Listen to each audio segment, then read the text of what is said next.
Hello students, Felix Sharma YouTube channel पर आपका फिर से स्वागत है। आज हम बात करने वाले हैं इलेक्ट्रिसिटी पार्ट 2 की। इससे पहले आपके सामने एक वीडियो आया है इलेक्ट्रिसिटी पार्ट 1 का। आज जो कुछ कंसेप्ट उनको डिस्कस करते हैं और उम्मीद है कि 3 से 4 पार्ट में ये इलेक्ट्रिसिटी वाला जो चैप्टर है वो फिनिश हो जाएगा। चलिए, इसमें जो अगला टॉपिक है वो है हमारा चार्ज कंजर्वेशन।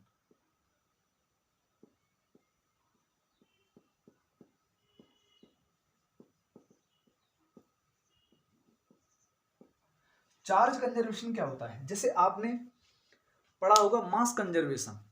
मास कंजर्वेशन जैसे कि mass can neither be created nor be destroyed.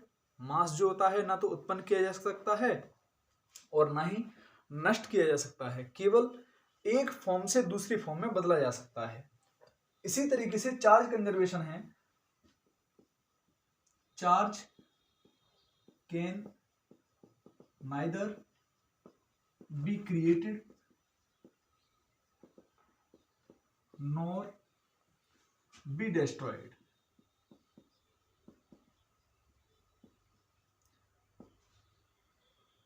Charge can neither be created nor be destroyed, only transfer from one atom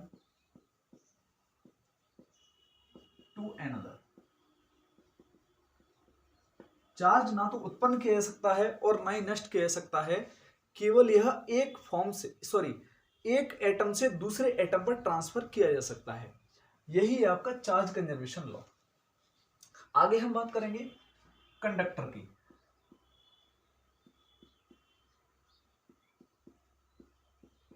आपने पढ़ा होगा कंडक्टर, सेमीकंडक्टर और इंसुलेटर। कंडक्टर क्या होते हैं? ऐसे सब्सटेंस जिसमें से जो इलेक्ट्रिसिटी है वो आसानी से फ्लो हो जाती है, कंडक्टर कहलाते हैं। सेमीकंडक्टर ऐसे कंडक्टर जिसमें से इलेक्ट्रिसिटी आसानी से फ्लो नहीं होती, बट अगर हम उनको हीट करें तो इलेक्ट्रिसिटी आसानी से फ्लो हो जाती है, उसको क्या कहेंगे हम? सेमीकंडक्टर। और इंसुलेटर वो होते हैं जिनमें से इलेक्ट्रॉन या फिर अगर हम बात करें करंट किसी भी कंडीशन में फ्लो नहीं होता, वो हमारे इंसुलेटर कहलाते हैं। इसकी हेडिंग है कंडक्टर की, the substance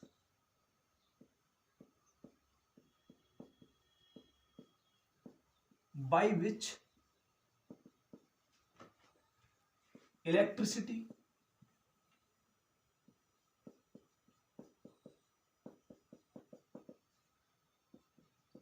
can flow easily are called conductor।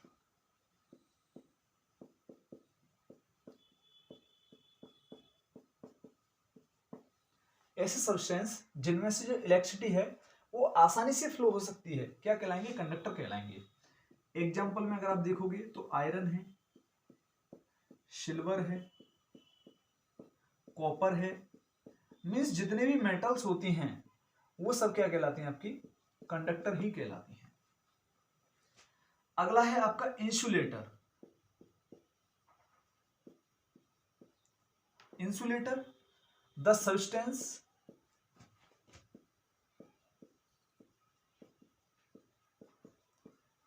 by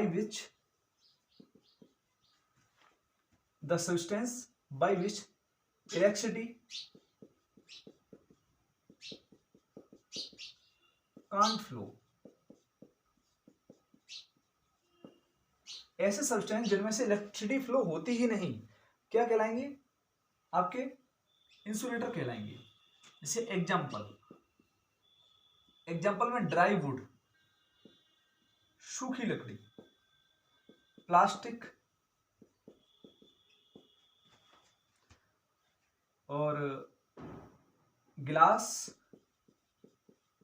ETC, ये सभी क्या हैं? इंसुलेटर के एग्जांपल हैं।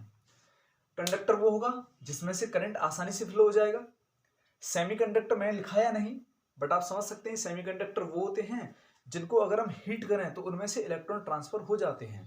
और आपको पता है कि इलेक्ट्रॉन का ट्रांसफर होना ही तो करंट का फ्लो होता है। इलेक्ट्रॉन जिस डायरेक्शन में ट्रांसफर होता है, करंट उसके ठीक अपोजिट होता है।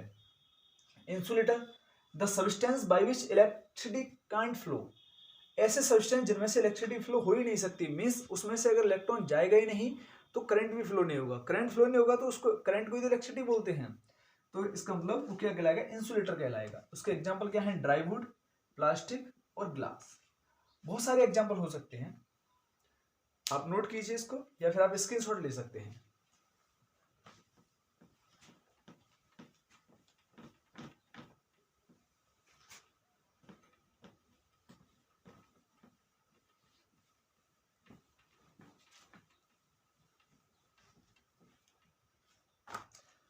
चलिए नेक्स्ट बात करते हैं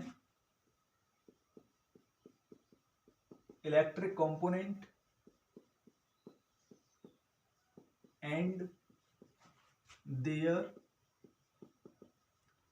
सिंबल्स। इलेक्ट्रिक कंपोनेंट और उसके सिंबल्स। सबसे पहला है कनेक्टिंग वायर,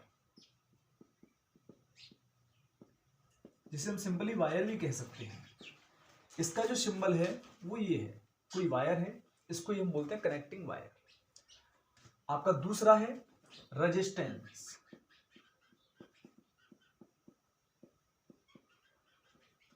जो रेजिस्टेंस का सिंबल होता है वो ये है।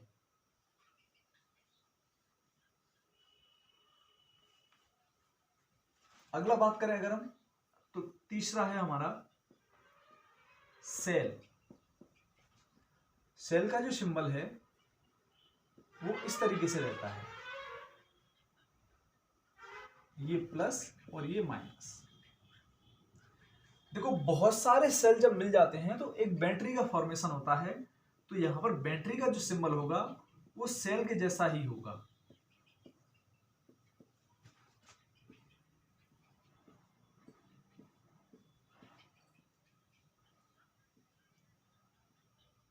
देखिए plus minus plus minus plus minus plus minus. मैंने क्या कहा कि बैटरी का फॉर्मेशन किससे होता है? जब बहुत सारे सेल आपस में मर्ज किए जाते हैं तो वहां पर बैटरी का फॉर्मेशन हो जाता है। फिफ्थ है आपका फ्यूज।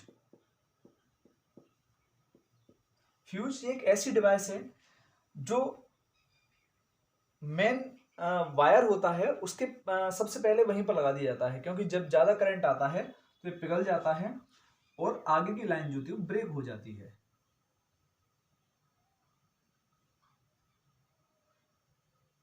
ये है आपका फ्यूज का सिंबल। जो 6 नंबर पर है वो है आपका स्विच। स्विच दो टाइप के होते हैं, एक होता है आपका ओपन स्विच और जो दूसरा होता है वो आपका होता है क्लोज स्विच। एक होता है आपका ओपन स्विच और दूसरा होता है क्लोज स्विच। जो ओपन स्विच का सिंबल है वो इस तरीके से रहता है,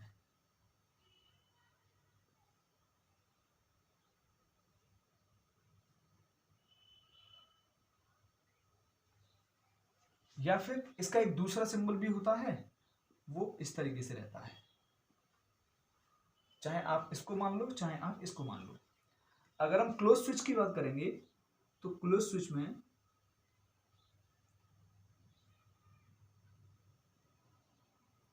ये इस तरीके से रहता है क्लोज स्विच, और इसका दूसरा सिंबल की अगर आप बात करोगे तो दूसरा बिल्कुल ये वाला होता है, इस तरीके से। मैं थोड़ा देख लूं दिख रहा है कि नहीं आपको? यहां तक प्रॉपर है।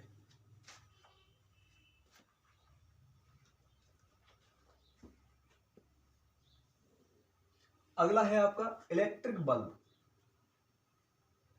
7। इलेक्ट्रिक बल्ब, जो इलेक्ट्रिक बल्ब का सिंबल है वो इस तरीके से होता है। अगला है आपका जॉइंटिंग वायर।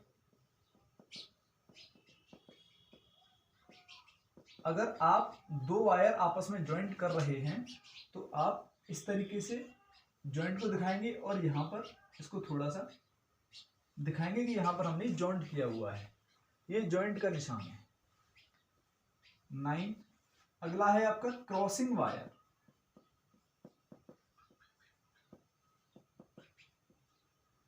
जब एक वायर दूसरे वायर पर होकर क्रॉस होता है तो उसके लिए थोड़ा सा जंपिंग का साइन लगाते हैं इस तरीके से। तो यहां पर आपको दिख रहा होगा कि ऐसा लग रहा है कि वायर इसके ऊपर से होकर जा रहा है। अगला है आपका वोल्ट मीटर।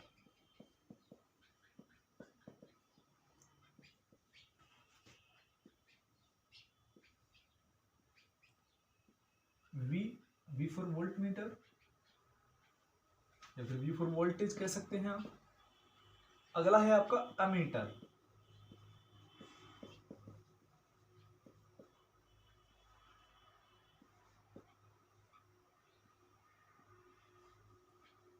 और नेक्स्ट है आपका electric bulb, jointing wire, crossing wire, voltmeter, meter. और अगला है आपका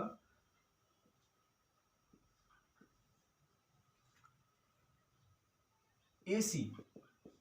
इसकी फुल फॉर्म जो होती है वो होती है अल्टरनेटिव करंट, अल्टरनेटिंग करंट। और इसके अगर आप सिंबल की बात करोगे तो इसका सिंबल होता है इस तरीके से, ये प्लस होगा, ये वाला माइनस होगा। नेक्स्ट एक और लिख लीजिए, वेरिएबल रेजिस्टेंस।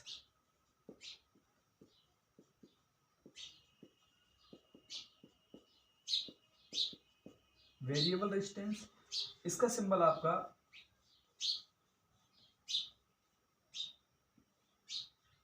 इस तरीके से, और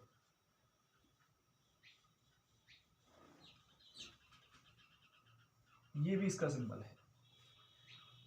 वेरिएबल रेजिस्टेंस को रेजिस्टेंस भी बोलते हैं।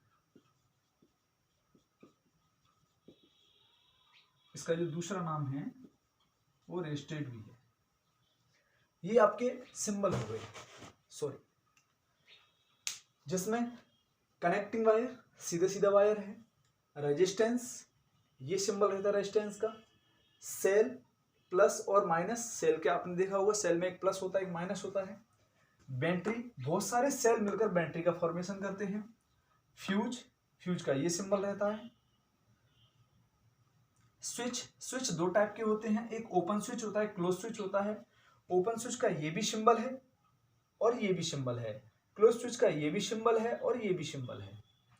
इलेक्ट्रिक बल्ब, उसका सिंबल आपके सामने ये रहा, जॉइंटिंग वायर ये रहा, क्रॉसिंग वायर क्रॉस होता हुआ दिख रहा है, वोल्ट मीटर वी का सिंबल रहेगा, एमीटर ई का सिंबल रहेगा, एसी जिसकी फुल फॉर्म है अल्टरनेटिंग करंट जो हमारे घरों में चलती है, डीसी मीन्स होता है डायरेक्ट करंट, ये है एसी, इसका सिंबल ये रहा। 30 नंबर में वेरिएबल रेजिस्टेंस, जिसका सिंबल या तो ये वाला है या फिर आप इसको भी लिख सकते हैं, इसको रेजिस्टेंस भी बोलते हैं, आप इसको नोट कर सकते हैं।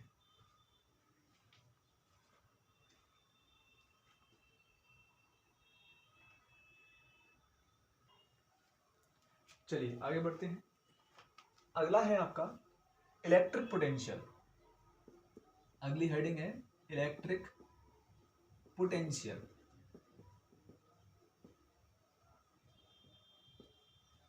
इलेक्ट्रिक पोटेंशियल देखिए, इसकी हेडिंग है the work done in carrying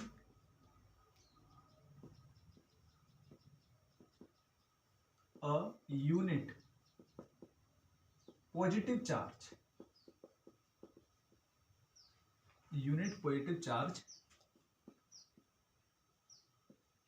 from infinity to a point is called electric potential. Electric potential, the work done in carrying a unit positive charge.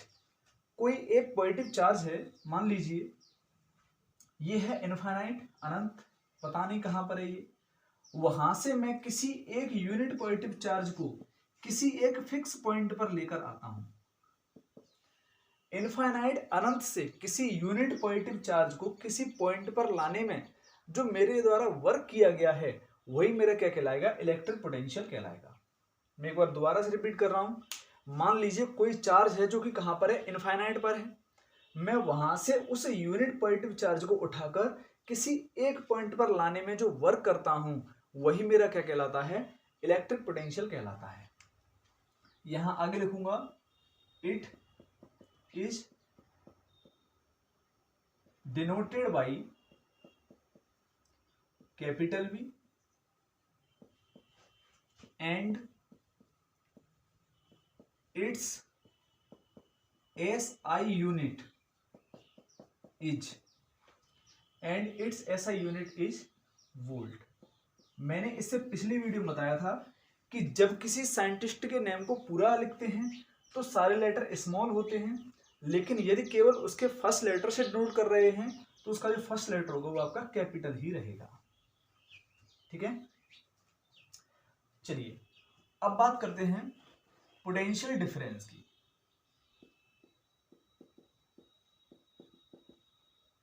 Potential difference, इसकी heading है, it is the amount of work done in carrying a unit positive charge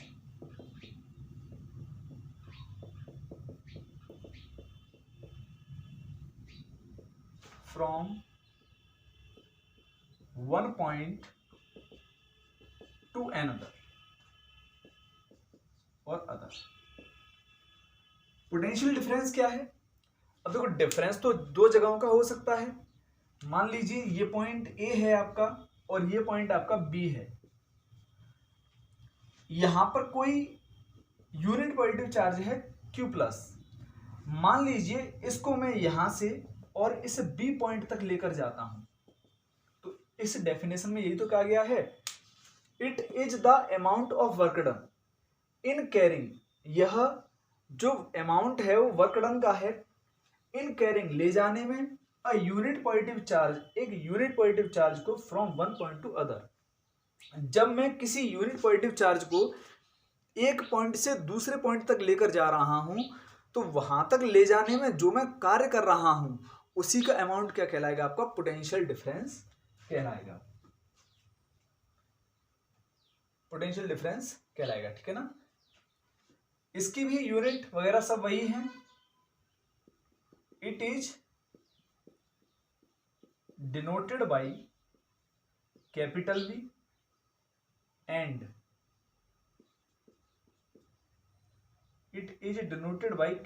B and its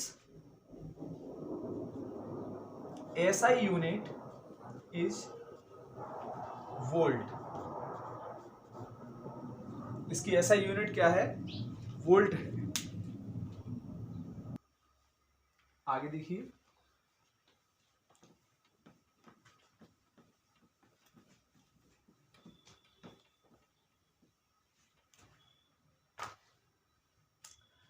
यहां पर क्या है, potential difference.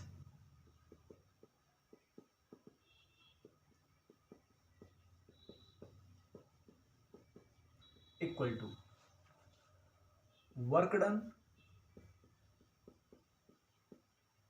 Upon total amount of charge.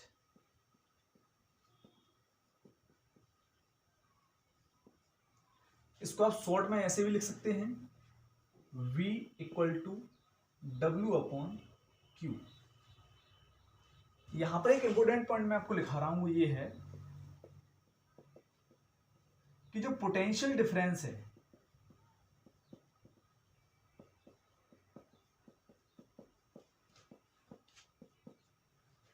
वही आपका voltage है। जो आप घरों में यूज करते हैं एक वर्ड वोल्टेज, ये जो वोल्टेज है वही आपका क्या है, पोटेंशियल डिफरेंस है। और जो पोटेंशियल डिफरेंस है वही आपका क्या है, वोल्टेज है। चलिए आगे बढ़ते हैं।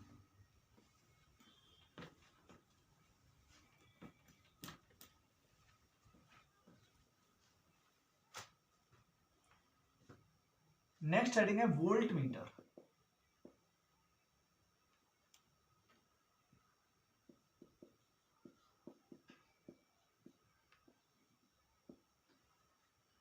नेक्स्ट हेडिंग है आपका volt meter.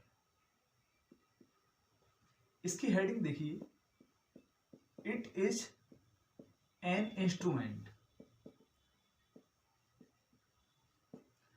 It is an instrument used to measure potential difference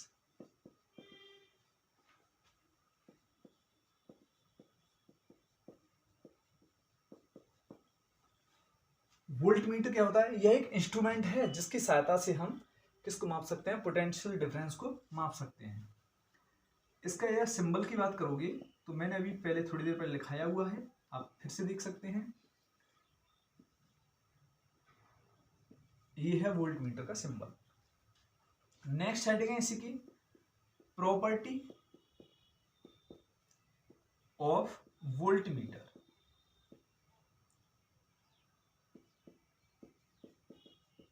property of voltmeter. तो फर्स्ट प्रॉपर्टी है ऑलवेज यूज्ड इन पैरेलल। सबसे पहली प्रॉपर्टी ये है कि ये जो वोल्टमीटर है वो हमेशा पैरेलल में ही यूज किया जाता है। सेकंड प्रॉपर्टी है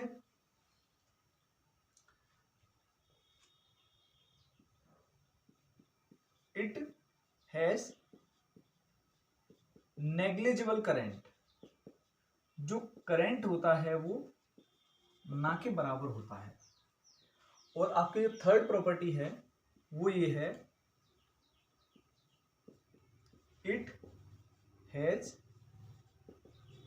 हाई रेजिस्टेंस। और इसका जो रेजिस्टेंस होता है वो आपका कैसा होता है, बहुत ज्यादा होता है।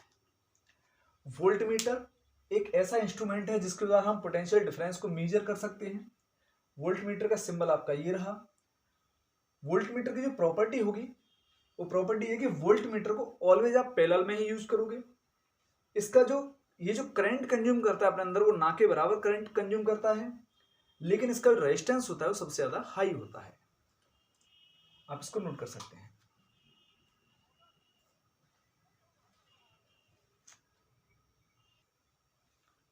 चलिए आगे बढ़ते हैं। नेक्स्ट टॉपिक है electric current.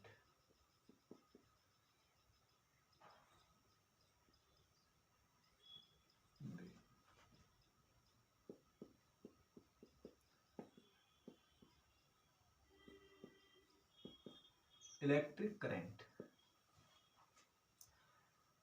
Electric current, the flow of electric charge, the flow of electric charge in a wire is known as electric current।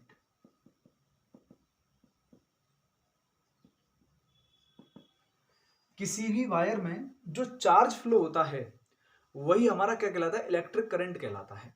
देखिए वैसे तो करंट जो होता है इलेक्ट्रॉन्स के फ्लो होने की वजह से होता है, लेकिन ये जो प्रॉपर्टी है वो ये है कि इलेक्ट्रॉन किसी वायर में जिस डायरेक्शन में फ्लो हो रहा होगा करंट उसके ठीक अपोजिट मेजर किया जाता है। अगर इलेक्ट्रॉन जो है आपके फॉरवर्ड डायरेक्शन में बह रहे हैं तो मींस करंट आपका जो है वो रिवर्स डायरेक्शन में माना जाएगा। तो यहां पर जो डेफिनेशन है वो क्या है इलेक्ट्रिक करंट की, the flow of electric charge in a wire. किसी वायर में जो इलेक्ट्रिक चार्ज बह रहा है वही आपका क्या कहलाएगा, इलेक्ट्रिक करंट कहलाएगा। It is denoted by I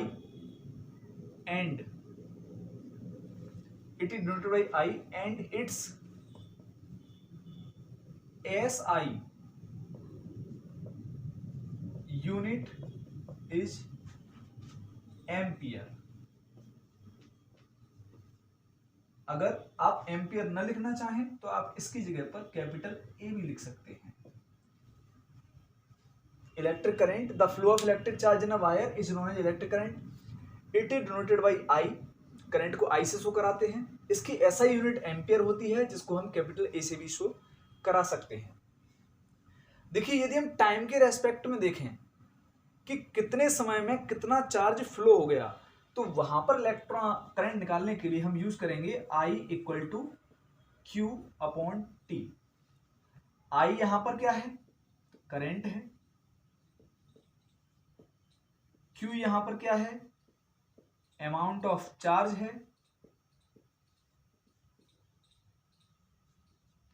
और जो टी है वो यहां पर क्या है? Time taken. यहां पर ये तीनों आपको समझ में आए। आई क्या है? करंट है। क्यू क्या है? अमाउंट ऑफ चार्ज, कितना चार्ज वायर में से बह रहा है। टी क्या है? टाइम टेकन, कितने टाइम तक चार्ज था वो लगातार वायर में से बहता रहा। अब हम आगे बात करेंगे अमीटर की।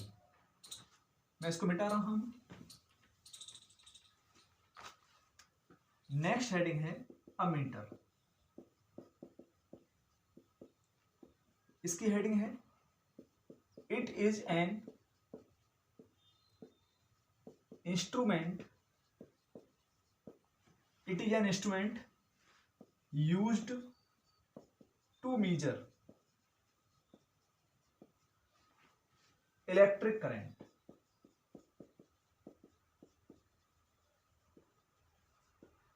Used to measure electric current in a wire.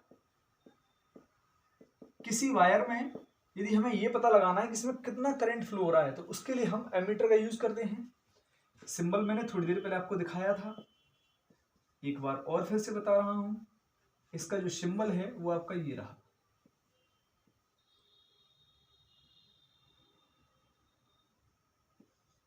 इस तरीके से। Property of ammeter.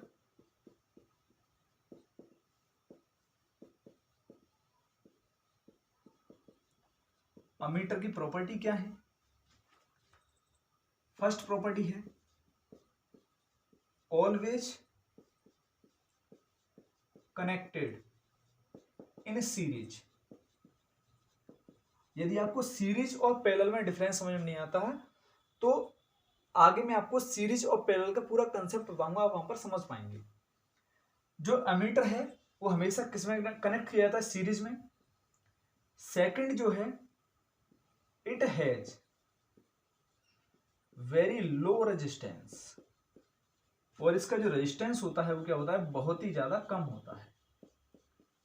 It has very low resistance. आप इसको नोट कर सकते हैं।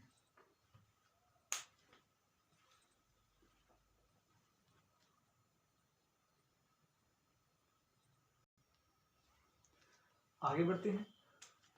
नेक्स्ट है आपका, next heading how to get a continuous flow of electric current।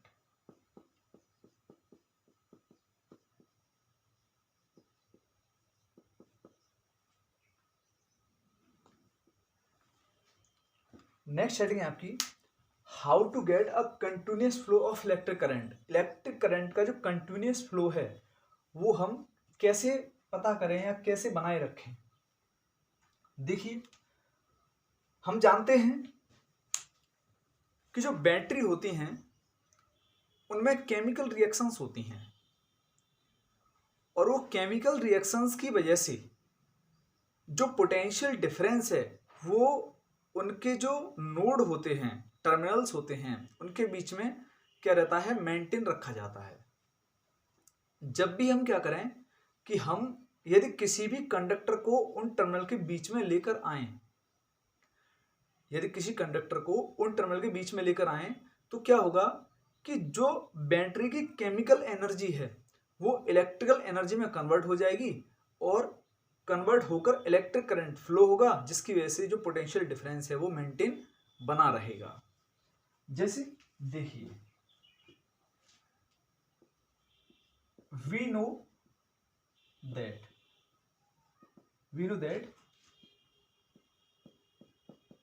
inside a battery a chemical reaction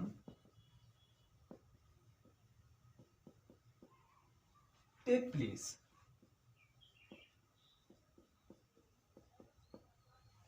हम जानते हैं कि बैटरी के अंदर जो केमिकल रिएक्शन है वो लगातार चलती रहती है। क्यों होती है? To maintain potential difference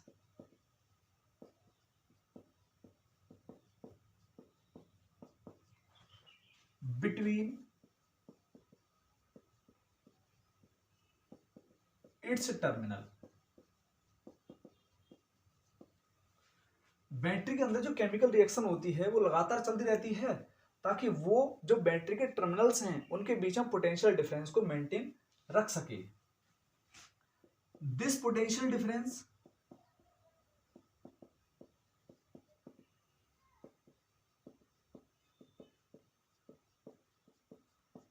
is due to the flow of electric current। ये जो पोटेंशियल डिफरेंस होता है वो किसकी वजह से होता है? इलेक्ट्रिक करंट के फ्लो की वजह से होता है। अब हम क्या कर रहे हैं, हम किसी भी कंडक्टर को बीच में ला के रखते हैं। When we place a conductor between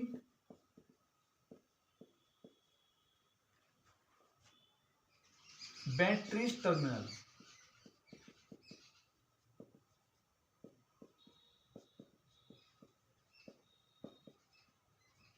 हम क्या करते हैं कि जब किसी कंडक्टर को बैटरी के टर्मिनल के बीच में ला के रखते हैं, then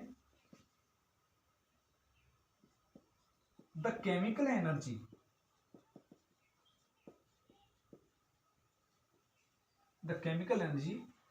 change into electrical energy and remain the potential difference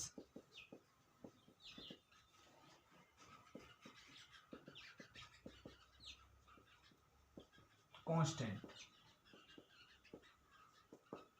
मैं आपको एक बार दोबारा फिर से समझाता हूं इसे। ये बात हम सभी लोग जानते हैं कि किसी भी बैटरी के अंदर केमिकल रिएक्शंस होती हैं और वो केमिकल रिएक्शंस क्यों होती हैं? ताकि उस बैटरी का जो पोटेंशियल डिफरेंस है वो उसके टर्मिनल पर कांस्टेंट रह सके। ये पोटेंशियल डिफरेंस किसकी वजह से होता है? करंट फ्लो होने की वजह से होता है।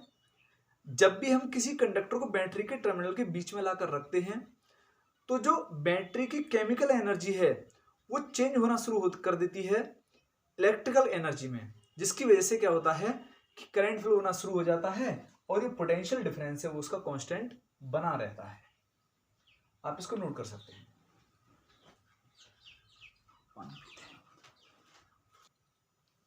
चलिए नेक्स्ट टॉपिक है how the current flow in a wire. How the current flow in a wire. आप इसको ध्यान से समझेंगे। देखिए जैसे मेरे पास में कोई एक मेटल शीट है,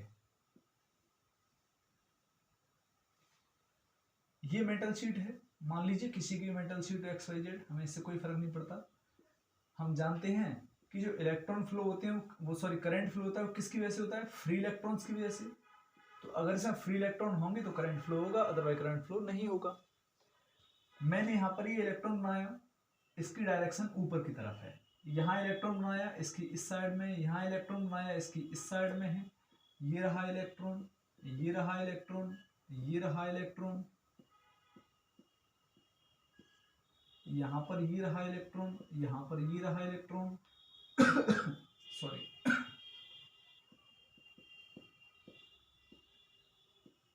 ये रहा इलेक्ट्रॉन। आपने यहां पर क्या देखा, मैं यहां पर लिख रहा हूं मेटल शीट। आप यहां पर क्या देख रहे हैं कि ये मेटल शीट है, इसमें जो फ्री इलेक्ट्रॉन्स हैं वो सभी इलेक्ट्रॉन सभी डायरेक्शन में मूव करने के लिए तैयार हैं। कब? जब यहां पर कोई भी सेल या बैटरी इससे कनेक्टेड नहीं है। तो हम यहां पर क्या लिख सकते हैं, in a metal sheet, in a metal sheet, in absence of any cell or battery, in absence of any cell or battery, the electron present in the metal sheet, free electrons present in the metal sheet are free to move in all directions. But if we use any cell or battery, लेकिन हम क्या करें, यदि किसी cell और battery को इसमें use कर दें तो ये जो सभी के सभी इलेक्ट्रॉन्स हैं इन पर एक इलेक्ट्रिक फोर्स एक्ट करेगा। बताइए, और जब इन पर एक इलेक्ट्रिक फोर्स एक्ट करेगा तो तुरंत क्या होगा, इनकी डायरेक्शन बदल जाएगी, इन सभी की डायरेक्शन बदल जाएगी। डायरेक्शन क्या होगी इनकी फिर, इलेक्ट्रॉन कैसा पार्टिकल है, निगेटिवली चार्ज पार्टिकल है, और अगर ये निगेटिवली चार्ज पार्टिकल है तो फिर ये किस तरफ मूव करने की कोशिश करेगा, पॉजिटिव की तरफ। तो ये इलेक्ट्रॉन है, इसकी डायरेक्शन हो जाएगी इस तरफ, सभी की नेगेटिव टू पॉजिटिव, यानी ये जो सभी इलेक्ट्रॉन्स हैं ये फिर इस तरफ से, यहां से इस तरफ ऐसे चलना शुरू कर देंगे इस तरीके से। तो इन सभी की डायरेक्शन ये होगी। आपको समझ में आया? तो मैं यहां पर लिख सकता हूं, मैं बोल रहा हूं, आप सुन के लिख लीजिएगा। In a metal sheet, in absence of any cell or battery, all free electrons are free to move in any directions. But while we use any cell or battery, then an electric force react on these electrons, so they maintain their proper direction and move from negative terminal to the positive terminal. आपकी ये उम्मीद करता हूं आपको ये समझ में आया होगा। अगर आपको समझ में नहीं आया है तो आप वीडियो को थोड़ा रिवर्स जाइए और फिर एक बार दोबारा से देखिए, आपको प्रॉपर समझ में आएगा, 100% समझ में आएगा।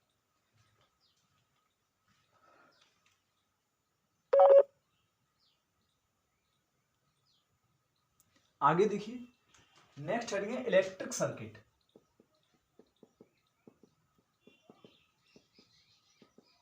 इलेक्ट्रिक सर्किट क्या होता है? A continuous conducting path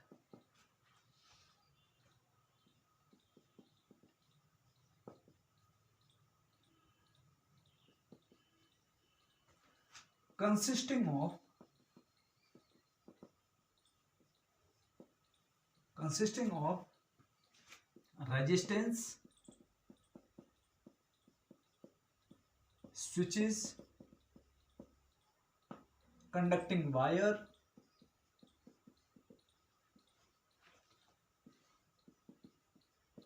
cell और बैटरी, सेल और बैटरी कॉल्ड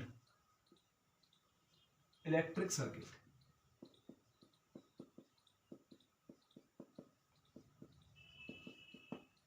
देखिए, जैसे एक कंटिन्यूअस कंडक्टिंग पाथ, मैंने एक वायर लिया और उसको इस तरीके से मैंने मिलाया, यहां पर मैंने क्या किया, एक सेल लगा दिया, सेल नहीं तो मान लीजिए मैंने बैटरी को लगा दिया, प्लस माइनस। यहां पर मैंने क्या किया, एक स्विच लगा दिया,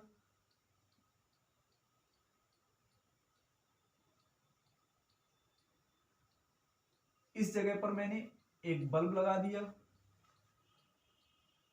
और यहां पर मैंने मान लीजिए एक फ्यूज लगा दिया।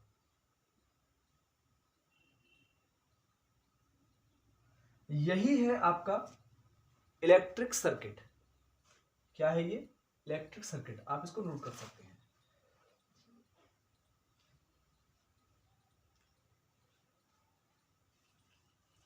चलिए मिटाते हैं इसको।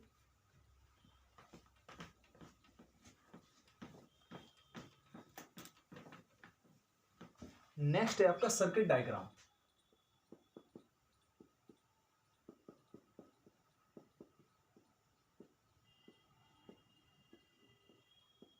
Circuit diagram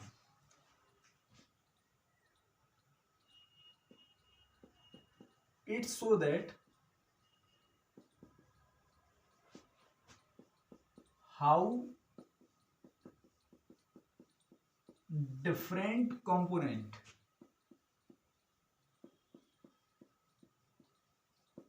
it shows that how different component used in a circuit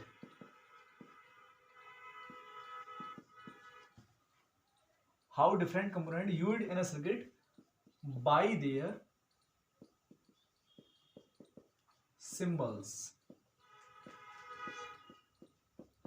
circuit diagram केवल ये दिखाता है कि जो विभिन्न कंपोनेंट्स हैं, जो मैंने आपको इस वीडियो में वीडियो में शुरू में लिखाए थे, उनको हम उनके सिंबल्स के द्वारा किसी भी सर्किट में कैसे यूज करते हैं। जैसे मैंने यहां पर एक रेजिस्टेंस लगाया, यहां पर मैंने मान लीजिए एक अमीटर लगा दिया, यहां पर मैंने एक बैटरी लगा दी,